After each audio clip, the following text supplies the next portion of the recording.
Acredite, estou aqui ao teu lado e vou te ouvir. Venho consolar teu coração.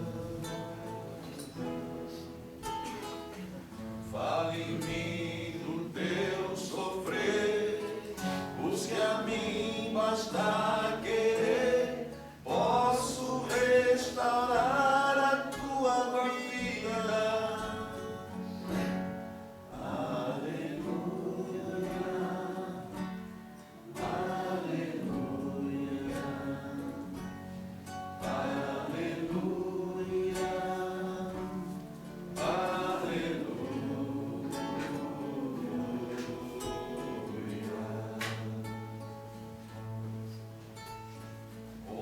Fracos, creio em mim, toda dor há de ter fim. Sou de Deus e trago luz ao mundo. Todo pranto há de secar, a esperança vai brotar. Sinta minha presença em tua vida.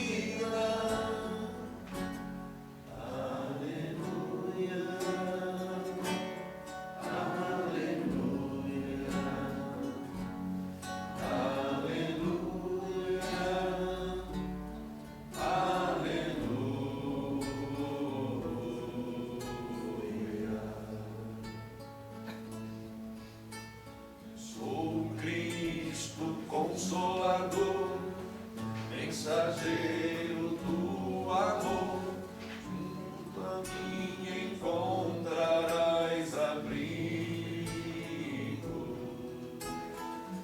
Nas tormentas e na dor, não desista, lá estou. Trago a esperança, sou amor.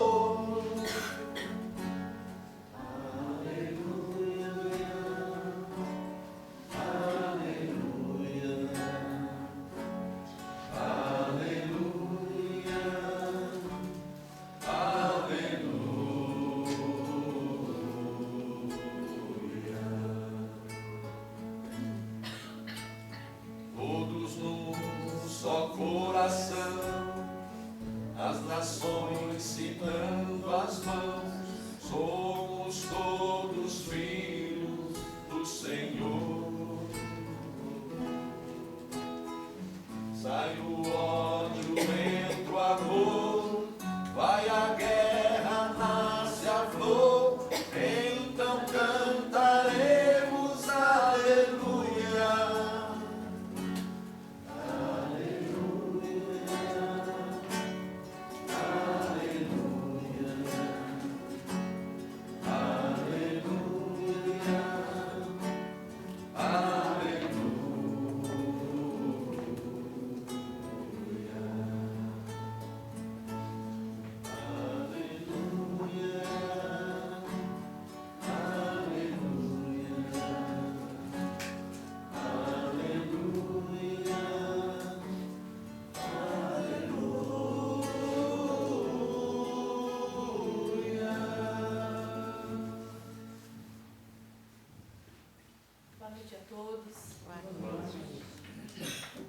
Sejam todos bem-vindos à Casa Francisco de Assis, esse hospital de almas, né? Esse pronto-socorro espiritual que nos acolhe nossos irmãozinhos encarnados também com as suas dificuldades. Esse friozinho, né? Que nos trouxe sair de casa, mas que é importante estarmos aqui, né? Então. Inicialmente eu gostaria de falar sobre os eventos da casa, atividades, né? Que a casa tem, que sempre tem alguém chegando pela primeira vez e não sabe os horários, às vezes, né? Apesar que a gente tem uma biblioteca, tá, gente? Os horários das atividades da casa e ali na rua também. E nós temos, nos sábados, a Juventude Espírita, às 14h30, Juventude e Pré-Juventude. Então, quem tem os seus filhotes lá, vamos encaminhar essa juventude bonita, né? Para esse encontro com Jesus, para esse entendimento, né? Sobre a doutrina e sobre a vida, né? Que é tão necessária para eles terem um encaminhamento. Nós temos também, aí temos no sábado, né? Estudando a vida e obra de Jesus, às 17 horas. palestra espírita às 20 horas, aí palestrante, é bem variado, né? Nas quartas-feiras nós temos atendimento fraterno das 18 às 20 horas. Eu esqueci que no sábado nós temos estudo do Livro dos Espíritos. Da mediunidade é um grupo mais seleto, mas o Livro dos Espíritos às 18h30 é aberto ao público, é contínuo, no ensino contínuo. Então, quem perdeu a pergunta 200 vai pegar a primeira quando recomeçar, enfim, mas é um estudo contínuo e bem interessante. É importante que saibamos por que estamos numa casa espírita, né? E por que acontecem algumas coisas conosco que às vezes não temos respostas. E aí no Livro dos Espíritos a gente vai encontrar, né? A doutrina de Jesus, a codificação de Kardec, que é muito interessante. E temos também agora nas quartas-feiras, né, atendimento fraterno às 18 às 20. Nas quintas, nós temos atendimento fraterno das 16 às 18.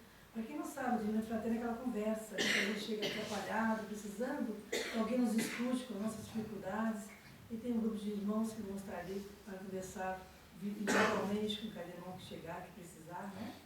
E depois tem todo um processo que a casa indica para tratamento, para passes individuais, enfim, tá? E temos o trabalho de radiação também, que pode deixar um vizinho lá para pedir preces, né?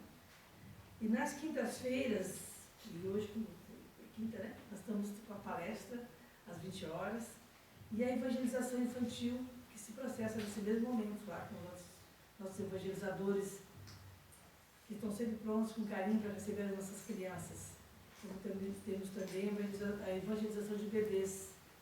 Então, que as mãezinhas, os responsáveis possam trazer esses bebês, né? Para esses espíritos aí tomando contato, né? Com a espiritualidade, com a energia, para quando crescerem um pouquinho mais já vão ter um entendimento bem mais amplo e vão estar bem mais receptivos do que nós que chegamos na casa, às vezes bem mais velhinhos, né? Temos uma dificuldade ainda de entendimento. E sendo bebês, né? E nós teremos agora e também tem o estudo do Evangelho hoje, né? Teve já, pode ser, às 18h45. Nós temos, antes de começar a palestra, às 18h45, 15 para 7, começa que vai até às 19h30 com o nosso irmão Luiz, né? Na coordenação. Estão todos convidados, é um estudo contínuo também. E nós teremos agora no sábado, dia 14, o nosso brechó, que estão todos convidados a participar de alguma forma. A gente sempre coloca para divulgar na mídia, né? Para convidar os amigos, os desafetos, que é um momento de reencontro, né? Um momento importante, né? Então, que possam todos vir até a casa, estarão colaborando com as atividades da casa, com as necessidades que a casa tem, para a gente ampliar as atividades que nós pretendemos fazer nosso voluntariado também. Temos aí também um projeto de termos um elevador na casa, que coisas que mais adiante o Renato vai colocar aí para fazer uma campanha, mas já para a gente ir se alertando que nós precisamos dessas atividades e o brechó é uma coisa que nos ajuda bastante para poder cumprir, né, esses projetos.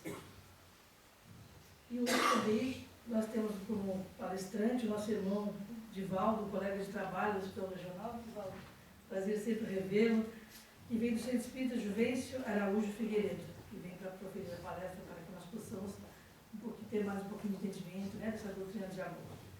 Então, nesse momento eu gostaria agora que a gente, Deus avisa, né, vamos relaxar, inspirar, calma e profundamente, fechar os nossos olhos, continuar com a música, nos fez essa conexão com Deus, com Jesus, acalmar os nossos pensamentos, inicialmente sempre agradecer a esse Pai bondoso pela oportunidade de aqui estarmos reunidos em seu nome, dizendo: Pai nosso, que estás nos céus, Pai, santificado seja o teu nome, venha a nós o teu reino, seja feita, Pai, a tua vontade, assim na terra como no céu.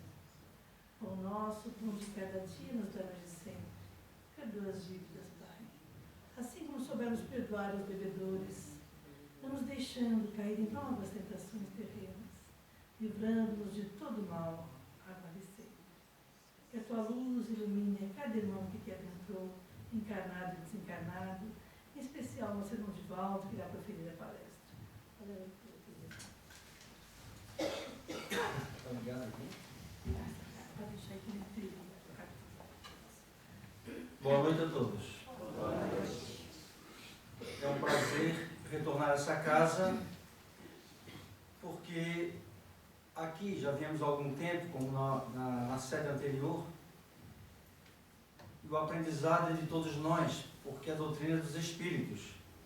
Então a informação, eu apenas sou um instrumento para trazer a informação. E com certeza aprendo muito porque preciso estudar para transmitir. Nós elegemos no Livro dos Espíritos, na terceira parte do Livro dos Espíritos, onde, ou parte terceira, como queiram, no capítulo 6, e ali esse capítulo vai falar sobre as leis morais, as leis divinas, que são em número de 10, para efeito de estudo, de compreensão, de entendimento do ser humano. Mas nós sabemos que não podemos limitar as leis divinas. Ali, os espíritos de verdade, o Espírito de Verdade apenas sintetizou o mais importante dentro do que nós podíamos captar, de acordo com o nosso grau de evolução. Portanto, ali está encerrado nessas 10 leis morais todas as nossas necessidades, os nossos objetivos, os nossos compromissos, nossos direitos, nossos deveres, perante nós próprios, perante os semelhantes, e a lei de amor, justiça e caridade, que é a última, a mais importante de todas. Mas como não dá para falar de todas numa oportunidade como essa, nós elegemos a lei de destruição, que é um tema até pouco falado, né, praticamente na Casa Espírita. Nós vamos falar sobre os flagelos destruidores, as pessoas falam sobre isso. As pessoas falam sobre a morte? Falam, especificamente. Mas, de uma maneira geral, o tema, lei de destruição, ele não é abrangido de maneira geral. A URI 1, lá na capital, ela trabalhou esse tema. Então, nós aproveitamos para trazer para cá. E aí, Allan Kardec perguntou aos espíritos, na questão 728, é lei da natureza a destruição? Ficamos pensando nós, quando lemos essa pergunta, por que Allan Kardec perguntou isso? Ele perguntou, é lei da natureza a destruição? E aí, pela resposta, nós começamos já a entender por que ele fez essa pergunta. Os espíritos colocaram assim, ó, preciso é que tudo se destrua para renascer e regenerar. Porque o que chamar de destruição não passa de uma transformação que tem por fim a renovação e melhoria dos seres vivos. Lá na Gênese, nós vamos transportar para a obra básica, a Gênese, no capítulo 3º, no item 20, e o título é Destruição dos seres vivos uns pelos outros. Está dentro da lei de destruição. Portanto, a destruição dos seres uns pelos outros, os animais que se alimentam, matam e se alimentam, sobretudo no reino selvagem que a gente percebe. Como compreender isso como uma lei divina? Nós espíritas, de uma maneira geral, compreendemos o fenômeno da morte. Quando parte um ente querido, nós até sofremos, mas nós entendemos. Mas na humanidade não são todos que compreendem isso. O fenômeno da morte, ou do desencarne, como queiram, está dentro da lei de destruição, porque vai se referir ao corpo. Está dentro da lei da destruição. A destruição em massa, que são os flagelos naturais, terremotos, maremotos, tsunami, enchentes, que arrasam a região, e que deixam as pessoas apavoradas com isso, está dentro da lei natural. É um fenômeno natural e está, portanto, enquadrado dentro da lei de destruição. Então, lá na Gênese, os espíritos vão colocar algo muito interessante. Eles colocam que de todas as leis divinas, citadas, portanto, na terceira parte lá do Livro dos Espíritos, todas elas, a mais difícil de nós aceitarmos, de nós compreendermmos, é a lei da destruição. Muitos seres humanos não admitem a lei da destruição como uma lei divina, porque observam apenas aquele momento.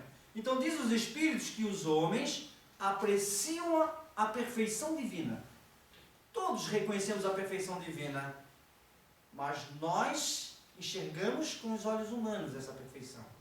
Nós colocamos o ponto de vista humano. Por isso não compreendemos aquilo que é divino, sobretudo na lei da destruição. Então, se Deus é perfeito, nós reconhecemos isso, Sendo Deus perfeito, suas leis também têm que ser perfeitas. Se a lei da destruição é uma lei divina, então ela é uma lei perfeita. Mas nem sempre aceitamos, porque é o nosso ponto de vista. Vejamos que muitas questões da doutrina espírita, muitas questões geram muitos debates. A verdade é uma só, a doutrina é uma só. Por que surgem tantas polêmicas e debates? Porque é o ponto de vista humano, analisando algo que é maior. Então, assim fica fácil para a gente entender essa lei. Mas mesmo assim, para facilitar, eu vou dar um exemplo de como a gente, às vezes, se precipita em analisar um fenômeno natural. Colocamos nossa opinião e nós erramos. E essa experiência aconteceu comigo. Ora, interessante. Eu estava num domingo à tarde. E, mudando de canal, eu estava sozinho em casa, a família toda foi para o shopping. Como eu não queria, era um a menos a gastar, fiquei em casa. Então, assistindo um documentário do mundo animal. E esse documentário era importante para mim assistir. Por acaso não existe, mas eu mudei o canal, estava passando. E eu mais à frente teria que preparar esse tema. Então, eu comecei a assistir o documentário. Só que eu peguei o documentário pela metade. Quando eu mudei, já estava passando. E me chamou a atenção porque o narrador estava narrando e as imagens eram de uma leoa saindo à caça. O que me chamou a atenção? Por que apenas uma leoa? Normalmente, no mundo animal, elas caçam em grupos, até para ter sucesso. Sozinha é difícil conseguir. Então elas caçam sempre em grupo. Mas, como eu não peguei o início do documentário, devia ter tido a explicação antes. Eu não peguei, apenas observei a leoa sozinha, que ia caminhando próximo ao reservatório de água, onde ali concentravam-se vários animais. Tinha muitos animais ali presentes. Mas a manada, uma manada de gnus, é que chamou mais atenção, porque tinha um filhotinho. Tinha um filhote nessa manada. E a leoa sozinha caçando, calculei eu, ela vai tentar pegar o filhote. Porque o filhotinho é mais difícil dele se defender. E eis que ela vai se aproximando do grupo. Vai se aproximando. E a manada começa a ficar inquieta. E ela visualiza, a câmera mostra bem, visualiza a leoa com o seu olhar, aquele olhar do felino que a gente já conhece, aquele olhar que intimida mesmo, aquele olhar forte, mostrando as suas presas. E o gnuzinho, tadinho, eu observando, coitadinho, um bichinho tão dócil, tão bonzinho, incapaz de se defender. Naquele momento, eu estava prevendo que a leoa iria caçar o gnuzinho. Eu já estava preocupado com o gnuzinho. E a minha torcida era para o filhotinho, para que ela, a malvada da leoa, não o devorasse. E ali eu estava torcendo. Quando ela está muito próximo, a mamãe gnu fez um movimento e cercou o filhote.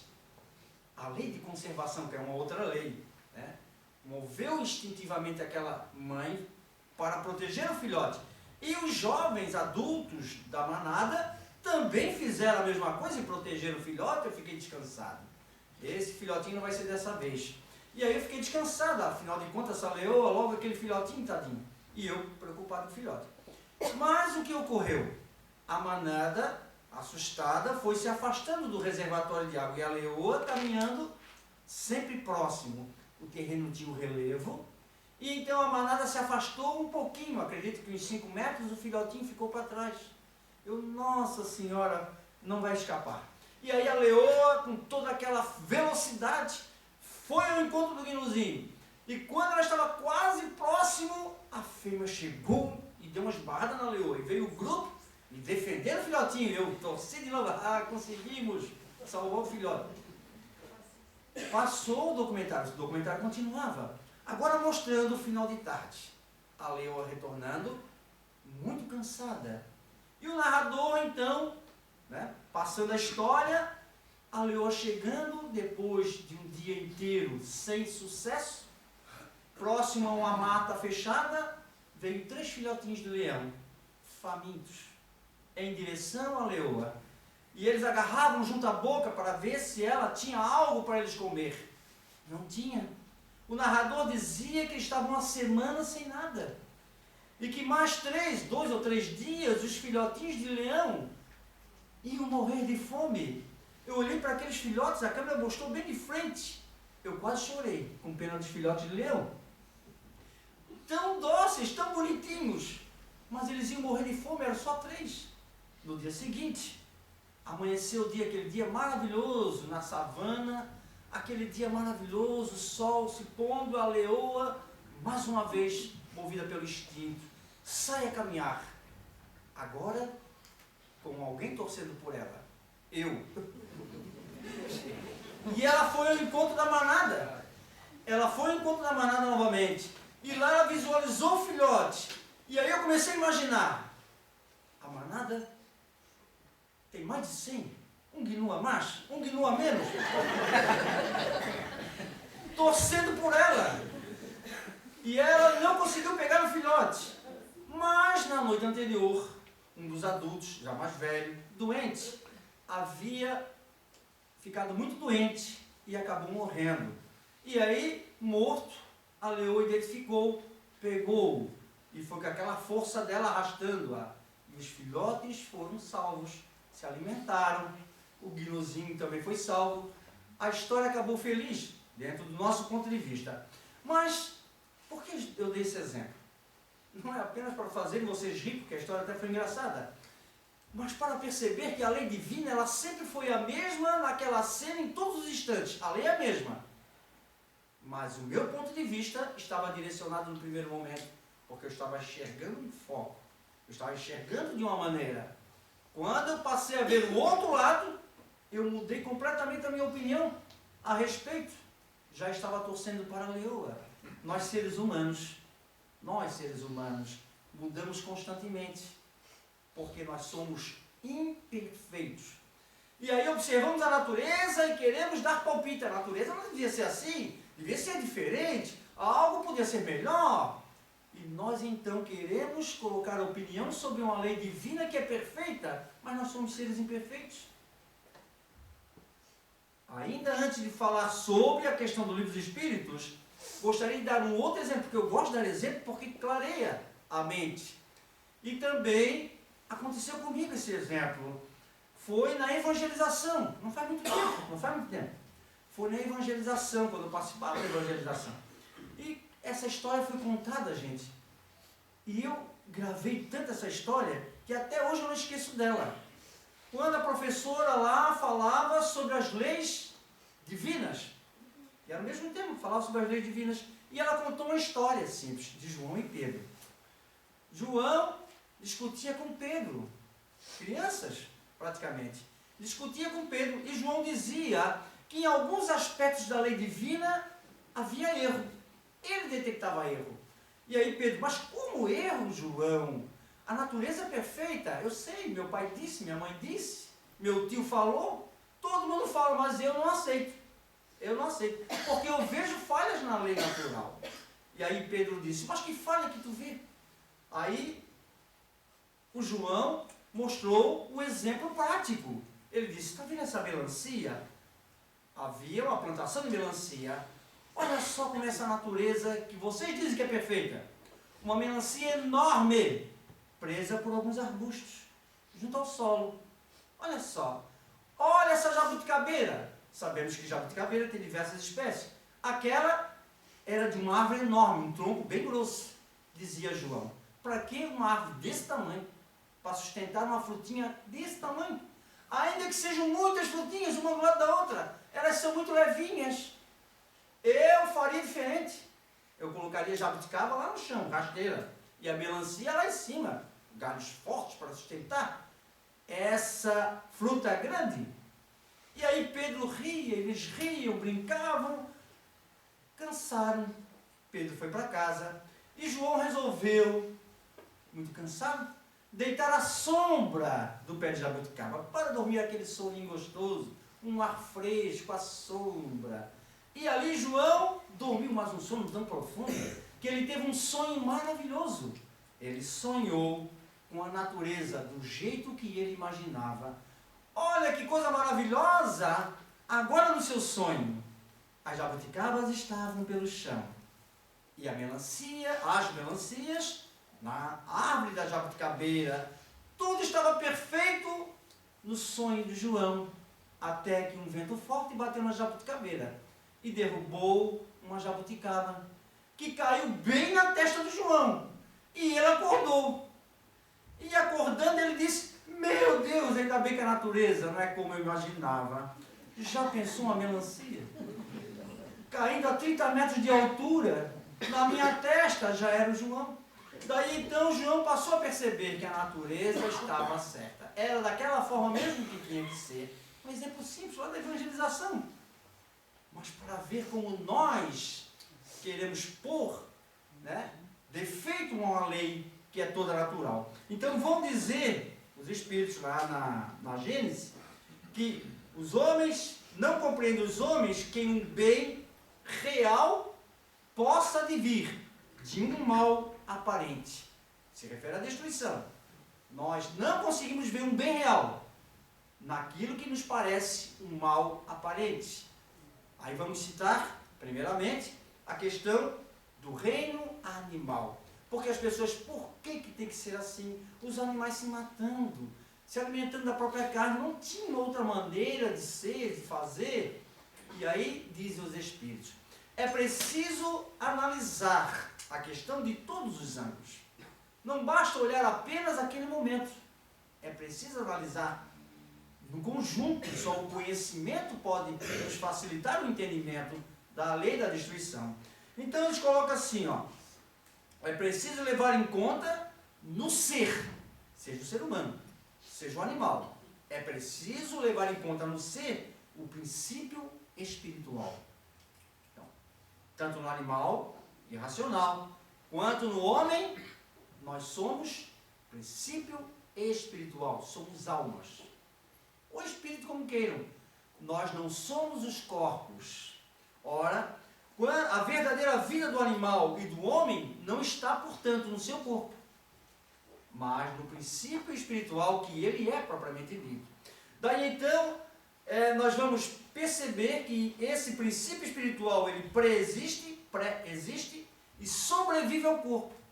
Portanto, na cena que nós vamos observar, lá no reino animal, são corpos que alimentam corpos. O princípio inteligente, o ser principal, não se altera em momento algum, não se abala em momento algum. O corpo é independente da alma. O corpo é apenas um vestuário. O corpo é apenas uma necessidade para o princípio inteligente em evolução. Daí, para não nos deter muito no mundo animal, nós apenas vamos finalizar dizendo que tanto o animal que caça, quanto aqui, que é, na verdade, o predador, tanto o predador quanto a presa, ambos estão sob uma lei de evolução. Ainda que hajam pelo instinto, porque o animal age pelo instinto, neles há também momentos do uso da inteligência. Ainda que a inteligência nem se compare com a nossa inteligência. Eles estão sobre a lei de evolução. Mas, nessa experiência de estratégias de caça, ainda que movidos pelo instinto, eles também desenvolvem habilidade. E o princípio inteligente vai sendo trabalhado nessas experiências para um progresso que é muito lento, mas que está ocorrendo. Tanto quando o animal reencarna, quando o princípio inteligente reencarna, ou a alma, como queiram, reencarna num animal que será o predador, quanto mais à frente, quando ele desencarnar e retornar numa outra espécie, quando ele terá que se defender, quando ele será presa.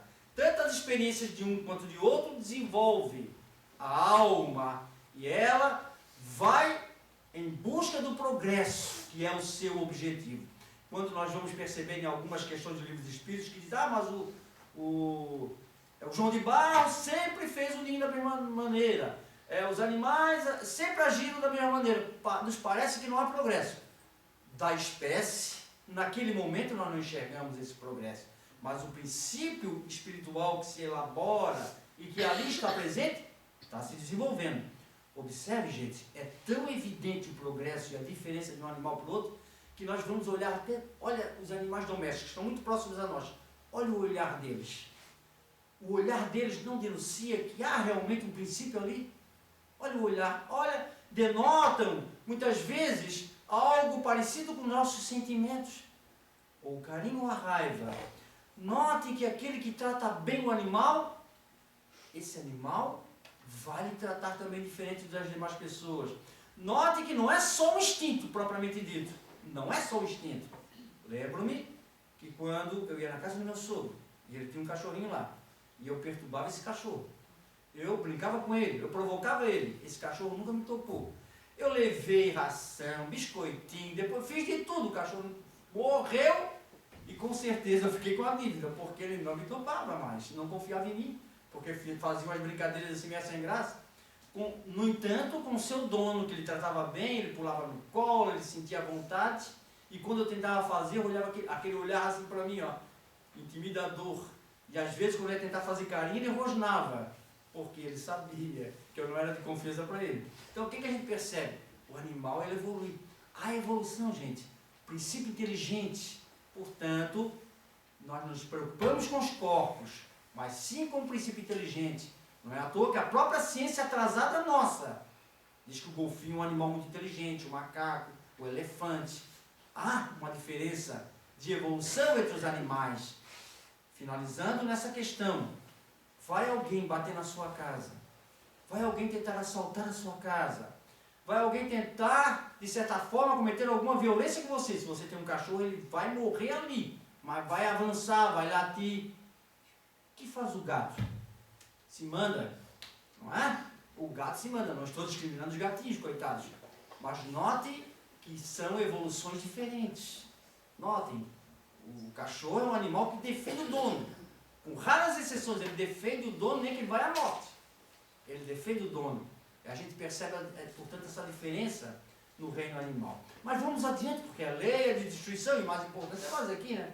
Agora, nesse instante, temos que estudar sobre nós, os seres humanos, porque essa lei da destruição, vai nos demonstrar uma necessidade nossa de compreensão diante daquilo que nos ocorre e que nos parece algo que nós não queremos aceitar, como, por exemplo, o fenômeno da morte.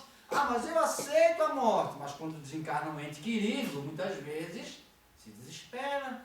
Ora, o ente querido que desencarnou, os corpos dos entes queridos nossos que desencarnam, eles também não se destroem totalmente, sabiam? Aquela destruição que nós imaginamos ser destruição, ela é uma transformação, porque os elementos no solo vão dar vidas a outras espécies de seres. Portanto, nada se perde na natureza. Tudo se transforma. Aliás, foi Lavoisier que disse também isso. Cientista, nada se perde, gente. Tudo se transforma. A morte, propriamente dita, não existe. Não existe a morte. E o mais importante de tudo, o princípio, o ser, sobrevive, que somos nós. Sobrevivemos à morte. Então, a lei da destruição é necessária para manter o equilíbrio no nosso planeta. Imaginemos nós se não existissem os morcegos. Vocês já assistiram alguma reportagem sobre os morcegos? Os insetos invadiriam nossas residências. Nós não teríamos sossego. Apenas uma espécie que se alimenta do sangue. As demais espécies, elas comem insetos. Nós não conseguiríamos suportar conviver com bandos de insetos se multiplicando a todo vapor. Daí então há um equilíbrio. Imaginemos nós, se não houvesse esse fenômeno da destruição, para ver esse equilíbrio e ao mesmo tempo os corpos servindo de alimentos para com os outros. Mas o que mais nos impressiona dentro da lei da destruição são aqueles grandes fenômenos que arrasam com determinadas regiões do planeta. Allan Kardec, aliás, propôs uma questão. Ele perguntou o seguinte, ó: com que fim fere Deus a humanidade por meio de flagelos destruidores? Qual o objetivo? Porque eles são da lei natural, provém de Deus. Com que fim fere Deus a humanidade por meio de flagelos destruidores? Os espíritos responderam: para fazê-la progredir mais depressa. Mas como assim? O progresso não ocorre sempre? Então precisamos dizer: que o nosso mundo, ele evolui fisicamente pela transformação dos elementos que o compõem. O nosso mundo evolui moralmente pela evolução moral daqueles que aqui habitam. Nós evoluímos individualmente, desenvolvendo inteligência, sabedoria, né? Desenvolvendo o amor. Nós evoluímos coletivamente, que é a soma das nossas qualidades, ou das nossas paixões inferiores. Então nós podemos analisar cada nação do planeta e a gente vai ver uma característica muito própria. Algumas nações muito avançadas intelectualmente, mas moralmente deixam muito a desejar.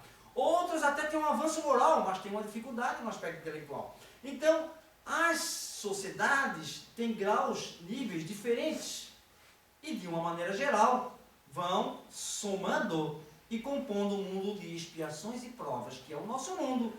O que a gente percebe? A gente percebe que cada nação do nosso planeta tem mentores espirituais. O nosso planeta, o responsável é Jesus. O nosso Brasil, o responsável é Ismael. Vocês já ouviram falar nisso? Cada região tem um mentor. Imaginemos nós que esses espíritos acompanham o progresso do planeta, cada um na sua área, na sua região. Eles acompanham. E como depende muito do livre-arbítrio para o avanço de determinada região, porque o que eu faço, o que ele faz, o que o outro faz, o que o outro faz, no geral, nós mantemos uma média. Então, se coletivamente nós estacionamos no progresso, quando mantemos os mesmos vícios, os usos e costumes bárbaros, quando a gente se mantém por um período e não quer avançar, aquela determinada região deixa a desejar. A espiritualidade se reúne constantemente. Se reúne constantemente. Vocês imaginem que Jesus, o responsável do planeta, não tem um olhar para o próprio planeta que ele dirige? Claro que tem. E se ele colocou o responsável em cada lugar, com certeza ele vai perguntar como anda a tua região, como anda a tal região. E aí o que dizem muitas vezes? Ah, lá está com muita dificuldade. Mas não fiz, o que você fez para tentar mudar? Ah, convoquei determinado indivíduo como missionário. Ele reencarnou uma época atrás. Depois eu mandei outro para reencarnar. Mandei outro e outro. E não tem jeito. E o que acontece então? Pela própria incúria do homem, pelas atitudes coletivas equivocadas do homem, por suas leis injustas, o que faz a natureza? Apenas responde. Porque tudo que a gente faz tem eco, individual ou coletivamente. Não é Deus que vai chegar agora com a varinha e vai dizer: dá um tsunami lá, dá um terremoto lá. Não precisa. A lei de vibração, nós vibramos, atraímos o que é necessário para nós. E aí então, quando uma região está muito atrasada, é preciso um abalo físico. Daí, essa região com um fenômeno que destrói, arrasa, esse fenômeno faz com que essa região realize em poucos anos o que levaria séculos. Olha só como é o análise mais profundo de um fenômeno dessa ordem. Nós, com o nosso ponto de vista, por isso eu coloquei aquelas historinhas no início, fácil de entender. O ponto de vista humano, qual é o ponto de vista? Arrasou com a cidade, destruiu casa, destruiu o prédio, morreu milhares de pessoas. Isso é que a gente enxerga. Nós não enxergamos o porquê disso. Nós não enxergamos os espíritos que foram afetados, encarnados, que foram afetados, nós não enxergamos uma necessidade para eles disso. Nós não enxergamos uma necessidade de evolução da região, porque nós só enxergamos um momento. Daí nós podemos, para ganhar tempo, exemplificar o fenômeno do tsunami que ocorreu na Indonésia. Lembra do tsunami da Indonésia? Deve fazer uns 10 anos, acredito.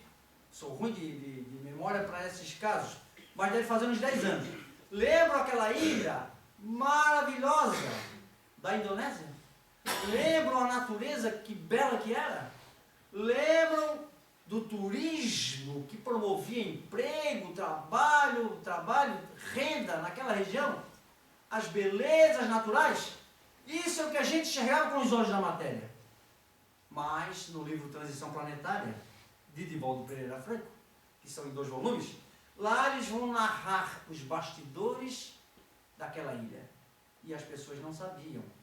Até porque um dos grandes males daquela região, que estava evidente, estava na vista, mas que era abafado, não era interesse dos governantes divulgar, os empresários também não tinham interesse de divulgar, porque era muito ganho, mas a espiritualidade comenta as dificuldades que se tinha naquela região.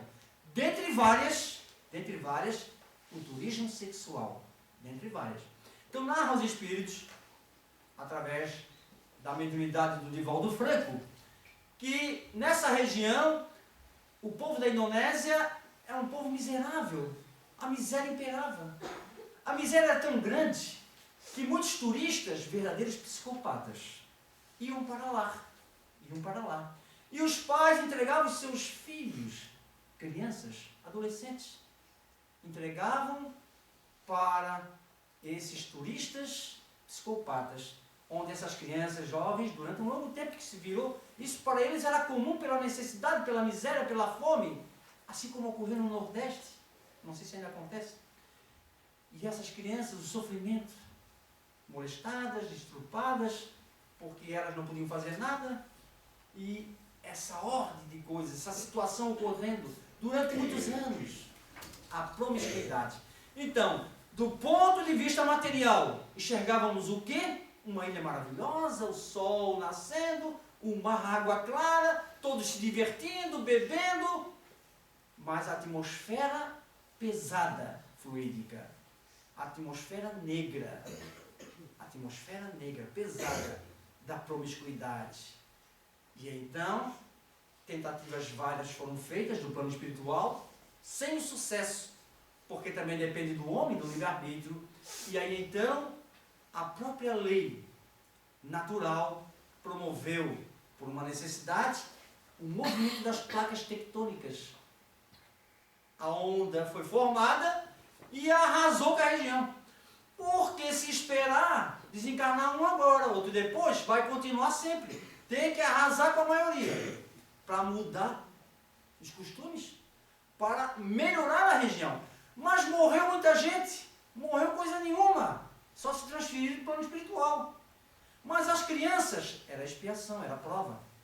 Venceram a prova, a morte lhes liberou. Do ponto de vista, se é que queremos abrandar o nosso coração para aquele sofrimento, para as crianças e jovens daquela época, a morte foi um alívio. Porque o sofrimento que passavam, ainda expiatório, né, que muitos de nós não compreendemos, mas passou o sofrimento. Por quê? Cumpriram, ainda que em sofrimento, e desencarnaram. Agora, para os governantes, para os turistas, para muitos empresários, com certeza, o agravamento na sua condição de evolução, o agravamento nas suas existências, pelo mal praticado. Então, o que a gente percebe? A gente percebe que uma região foi arrasada. Nós percebemos que a espiritualidade tinha controle de tudo. Tinha controle. Porque quando há um fenômeno dessa natureza, aqueles que não precisam passar por isso são deslocados, gente. Sai da região. Quantos viajaram um dia antes? Quantos teriam que ir para lá, não foram? Não conseguiram viajar. Quantos foram para lá porque tinham uma necessidade expiatória também de sofrer de tsunami? E em alguns casos, que não deu para a espiritualidade fazer nada, em alguns casos, o caso de uma criança, que a onda pegou, jogou para cima, 50 metros, a criança caiu em cima do mar, ficou pendurada pela calça. Não era para morrer. Não estava dentro do planejamento de desencarnar. Como que uma criança dessa vai sobreviver? A onda pegou, jogou para cima, não sei os detalhes, apenas disseram que a onda jogou para cima. E a criança ficou pendurada, não sabia nem nadar. Ficou pendurada pela calça. E não desencarnou. Veio socorro, viu aquela criança chorando e resgataram. Uma outra criança também, num grande toldo, que ficou boiando, não se sabe como, a criança estava lá em cima.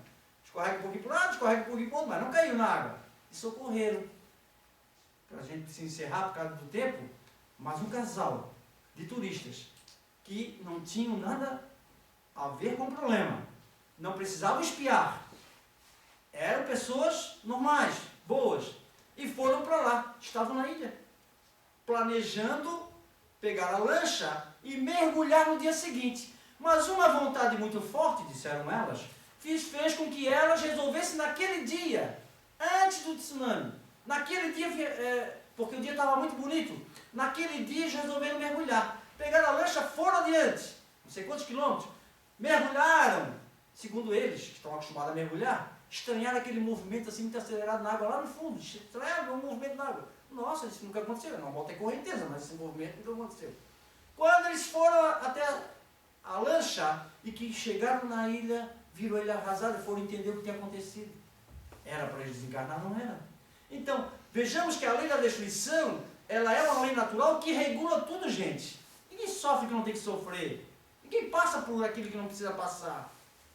E a matéria vai se transformando e nós vamos evoluindo. Olha os homens das cavernas, olha nós hoje. A matéria também passa pela transformação. Daí nós, agora encerrando, porque já está passando hora. Eu vou me empolgando se deixar, gente. Enquanto tem voz eu falo. Mas eu preciso encerrar, então apenas dizer, gente, que a lei da destruição é uma lei natural. Sendo lei natural, não precisa haver dúvida em nada. Não precisa haver dúvida. E nós passamos a compreender e aceitar aquilo que a nossa inteligência muitas vezes nem pode aceitar. Mas no futuro nós vamos compreender. Que Deus nos ilumine agora e sempre. Muito obrigado.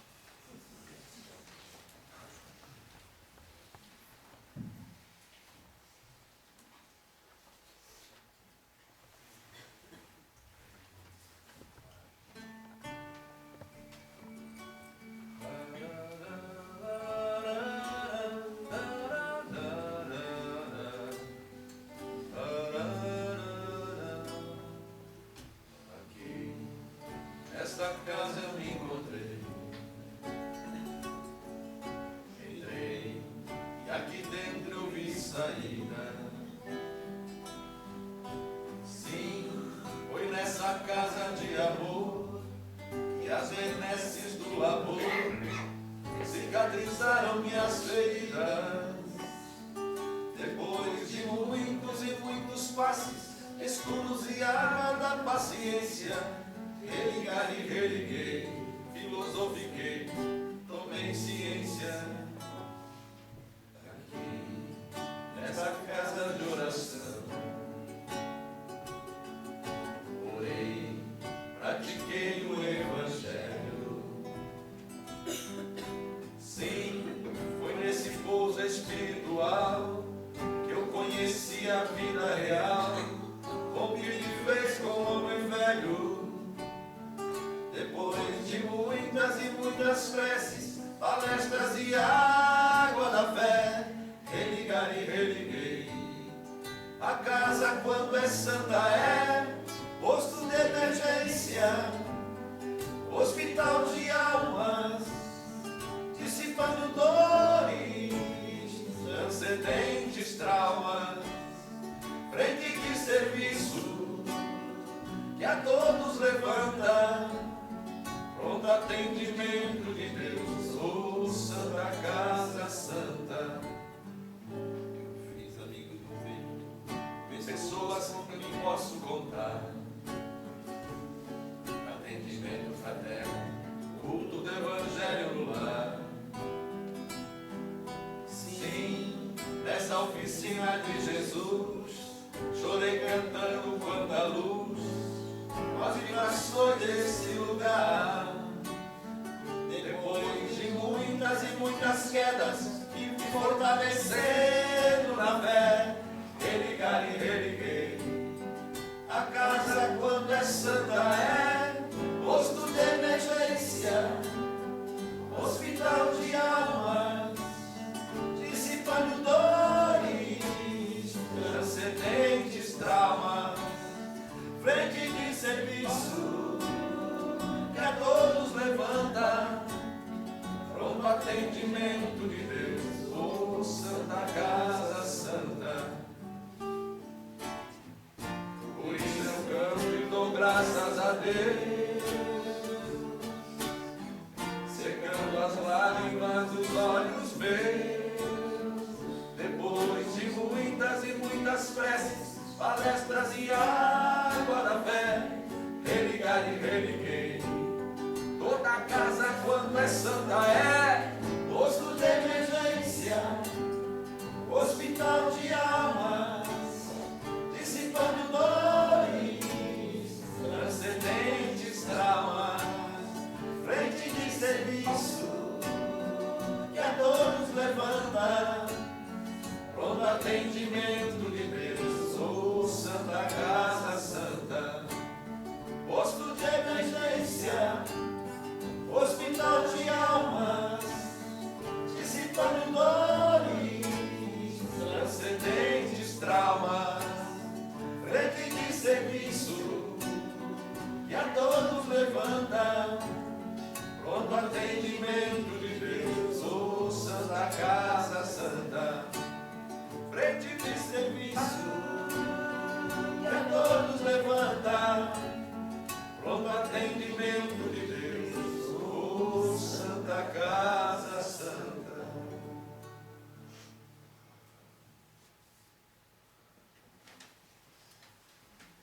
corrigir o estudo da juventude, da pré-juventude, que foi falado, que eram as cartas